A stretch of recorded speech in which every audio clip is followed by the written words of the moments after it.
Lost Property, Chapter 9.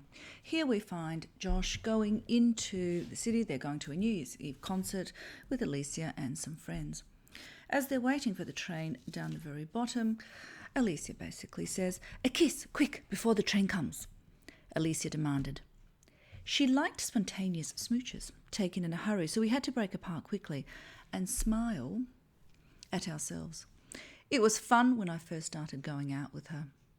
Okay, just pause on those last few words where he says, "It was fun when I first started going out with her." Now, that is very much indicating that it's not fun now. And from everything that we have seen, there are lots of things that he's not liking about her. And again, this is one of them. Okay, so Nevin appears and Gemma surprisingly appears as well. And Josh says to Steve, "Oh, good idea, bring your sister." Unfortunately, Steve kind of burst the bubble when he says, "Well, don't look at me. Nevin invited her." So look at Josh's comment after that. "That set alarm bells clanging in my head. I watched them while we swayed around in the carriage." Alarm bells. Okay, let's just stop here and think. Alarm bells. Why is he using the words alarm bells? He is on the train, he's going to a concert, he's got his girlfriend with him, next to him, whom he's just given a kiss to. However, he sees Nevin and Gemma together and alarm bells. What's he worried about? Why is he worried about? In fact, why is he even noticing Gemma with somebody else? Those are the interesting questions. Alicia stops talking and stood watching me instead. "What's the matter, Josh? You weren't even listening to me just then." Well, as the reader, we know that Josh was not listening to Alicia, his girlfriend, who was talking to him, very simply because he was too busy watching Gemma and Nevin. Okay, we're going to move ahead and they get to the concert. They're listening to a particular song, and I'm on page about 82, 83 of your book. And the song that's being performed is one that they actually do themselves, one that they did in Steve's garage. So they listen to it very carefully, taking note of how the performer was performing it, etc., as you would if you are a singer and you want to see how others are singing that same song.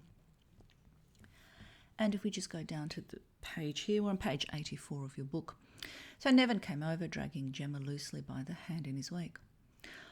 "Awesome, absolutely awesome. Did you see him, Josh? The energy, the attitude. That's the way we have to do that number. You've got to do the vocals the way he did it, dragging the audience in with you. You can't just stand there growling at them like you do." So Josh gets a little bit of critique here about his singing. Nevin's just, listened to how this other performer sang it and basically said, you have to do the same. You have to sing it in the same way. Moving on ahead. And they then discuss the song and the way it was sung until we get to the point down the bottom of this page, and we're on about page 85 of your book here, where Josh basically says, "It's just an act though. It's all put on. Do you think he really feels all that crap you're singing about?"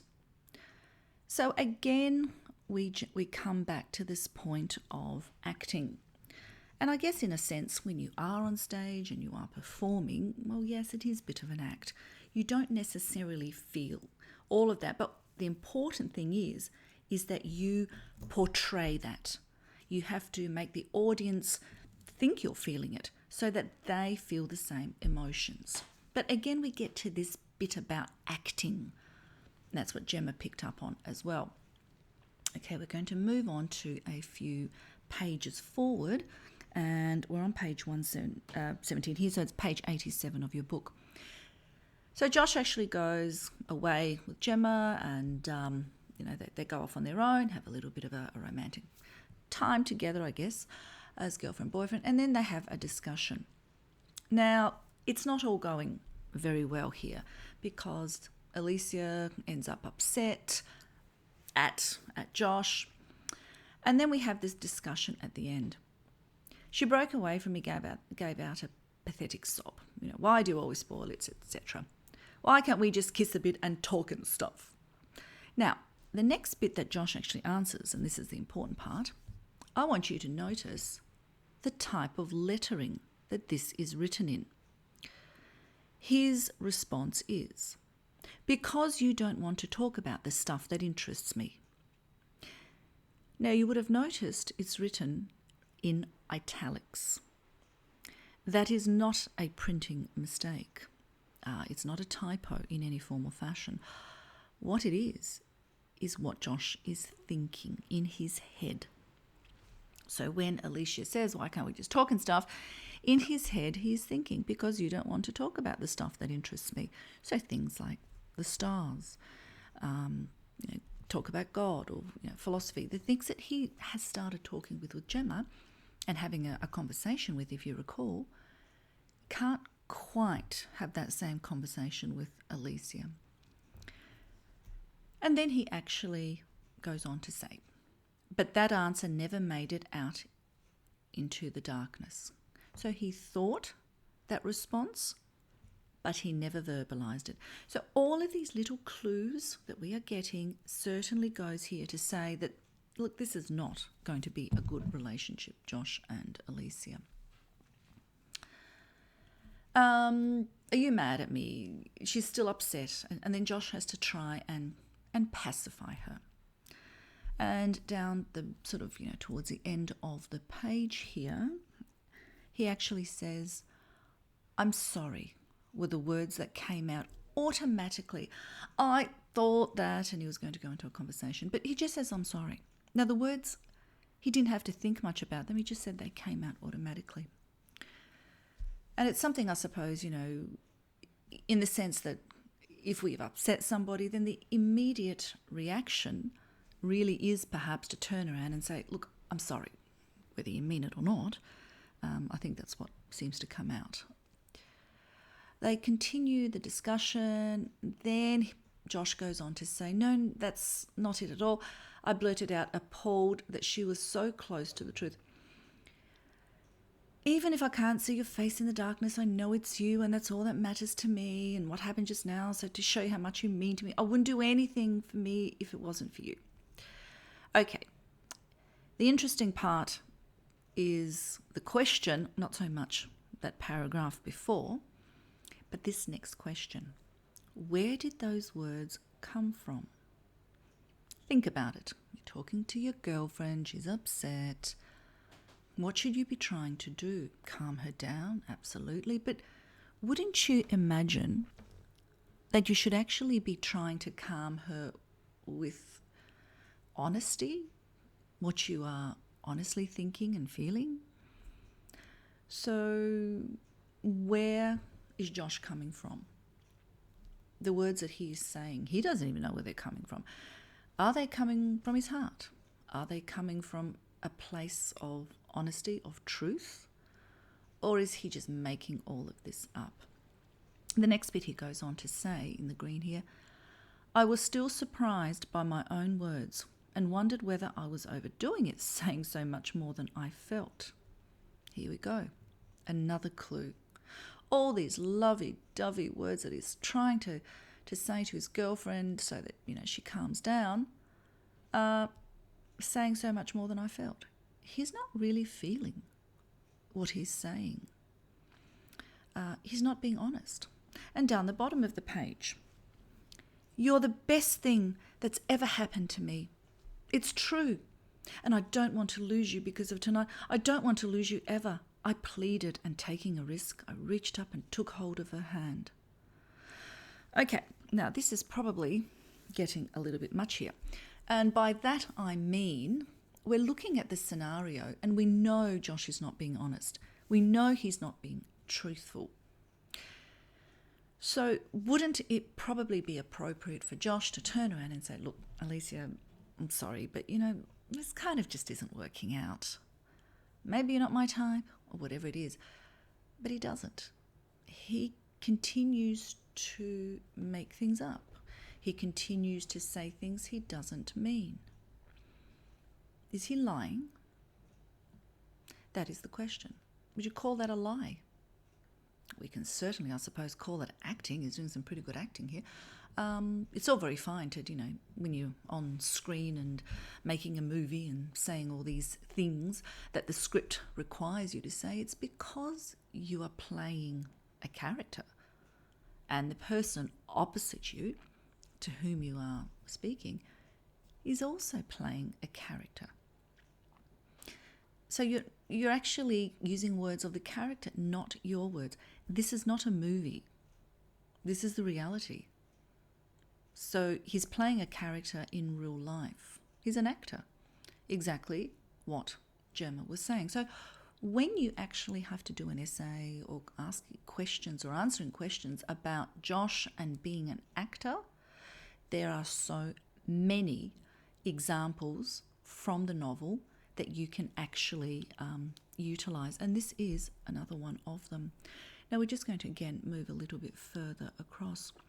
Down to the bottom of this page. Now this is roughly page 90, 91 in your novel. I want you to just have a look at the words that I've highlighted in green here. He's saying words, and he goes on to say, words I thought up just to make her happy. They were like the lyrics of a song, not really mine, and so I wasn't responsible for their meaning. As the singer had done on stage, I used them for the effect they created. Oh dear, is my exclamation here. Looking at those words, they are really, really worrying. Okay, so let's just take this apart a little bit and see what is it that is troubling. First of all, what he is saying to Alicia are words I thought up just to make her happy. They're not real. He doesn't mean a word he is saying. He's lying to her just so that she is happy. Well, okay. Sometimes situations arise, and yes, you do have to say things perhaps that you don't mean. Yes, maybe there's a tragedy, and you don't want somebody to, feel really bad. So you sort of will do the look. It's going to be okay. It's fine. Well, it's not really fine. Things are really bad, but you can't exactly always say that to somebody. So you try and calm someone down, but you're certainly doing it from a good intention here. But think of Josh in this situation, lying to Alicia, keeping her on board, keeping a relationship going that really is not going to work. Is that a reason to be lying? Is that a good thing? Is that a good way to be treating a person? I want you to think about that. He then goes on to say they're like the lyrics of a song, not really mine. Okay, so again, these are not words that he means. He says those words aren't mine. And so I wasn't responsible for their meaning. Now, that, gentlemen, when you see that, when you hear that, that should really be clanging those warning bells so loudly, like a whole herd of cows in a Swiss paddock with their bells, cowbells. Why? Because what he is saying is, I can say anything I want. It doesn't really matter. I'm not responsible for what I say. That is not the kind of message that we are taught as we're growing up by our parents, by schools, adults around us. As we're getting into adulthood, that is the very wrong thing to learn. That you can say whatever you want and you're not responsible for it. Wrong. Absolutely wrong. Anything that is said verbally, in other words, anything that it comes out of your mouth, anything that you say, you are responsible for it. So if you say something that is going to be hurtful to somebody else, that's going to cause anguish, grief for that other person in any form or fashion, you are responsible. You can't just turn around and say, oh, I really didn't mean that. I just said that. Well, no, it doesn't matter what you meant or didn't mean. The fact that you said those words, you are responsible for the outcome. Hopefully, everything that we do say will cause a positive outcome, and they're good things that we say. We don't hurt others. But here, what Josh is saying is very worrying. He's basically saying, I can say what I want. It doesn't really matter. I'm not responsible for, how Alicia's going to take it. Very, very, very wrong. So think about that aspect of it. And then he says, well, as a singer done on stage, I use them for the effect they created. So, I said all these lovey-dovey things to my girlfriend, which I don't really mean because I don't really have strong feelings for her anyway. But I don't particularly want to split up right now. Why? That's a good question. Why? Well, I guess, having a gorgeous-looking girlfriend is pretty good for Josh's ego. And if he were to split up, maybe it won't look so good for him. Is that why? I mean, you might obviously have very different ideas here. And I want you to, think about those ideas. Don't just take what I say as gospel. I'm providing a suggestion. In fact, what I'm doing a lot of in these lectures is being the springboard, like on a diving platform when the diver jumps off the springboard and up and into the air and tumbles and into the water. I'm that springboard for you.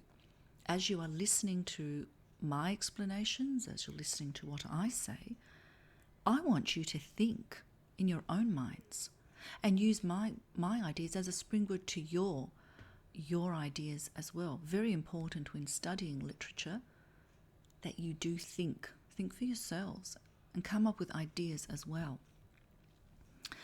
So the singer on stage, he's using it for the words they created. Well, it's all very nice on stage because that is what a singer's job is on stage. When a singer sings, he has to make the audience feel the emotions of the song. If it's a happy song, well, audience is supposed to be happy.